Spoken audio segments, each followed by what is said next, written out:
দেশবাসী, আপনারা জানেন যে আমাদের গণ অধিকার পরিষদের যেই কেন্দ্রীয় কমিটির সভাপতি জনাব নুরুল হক নূর, যিনি ২৪-এর গণ অভ্যুত্থানের অন্যতম মাস্টারমাইন্ড, সেই মাস্টারমাইন্ডের উপরে আজকে হামলা করা হয়েছে।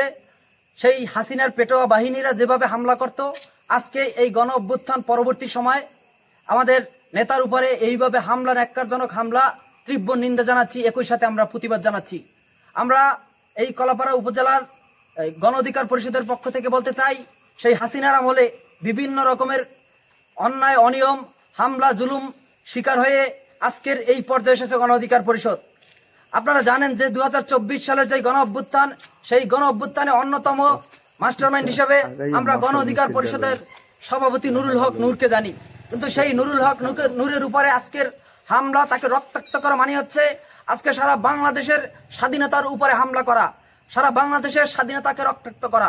তাই আমরা আজকে এই জায়গা থেকে বলতে চাই, যদি সেই হাসিনার আমলের মতো এখনো যদি সেই পেটোয়া বাহিনীর, সেই হাসিনার বাহিনীর মতোই যদি কাজকর্ম চালায়, সেক্ষেত্রে আমরা সেই ২৪-এর গণ অভ্যুত্থান যেন আবার দ্বিতীয়বার করা না লাগে, সেটাই হচ্ছে আমাদের মেসেজ। আমরা বলতে চাই যে আজকের এই হামলা শুধুমাত্র নূরের উপরে হামলা না, এই হামলা আমাদের কলিজায় হামলা লেগেছে। এই হামলা আমাদের গণ অভ্যুত্থান ২৪-এর যত আমরা যারা আন্দোলন সংগ্রামের রাজপথে ছিলাম, আমাদের উপরে হামলা হয়েছে। তাই আমরা অনতিবিলম্বে যারা এই হামলা চালিয়েছে তাদের দ্রুত বিচারের আওতায় আনতে হবে। পাশাপাশি যারা যেই হাসিনার পেটোয়া বাহিনী এখনো যারা বিভিন্ন সেক্টরে রয়েছে, তাদেরকে দ্রুত সরাতে হবে।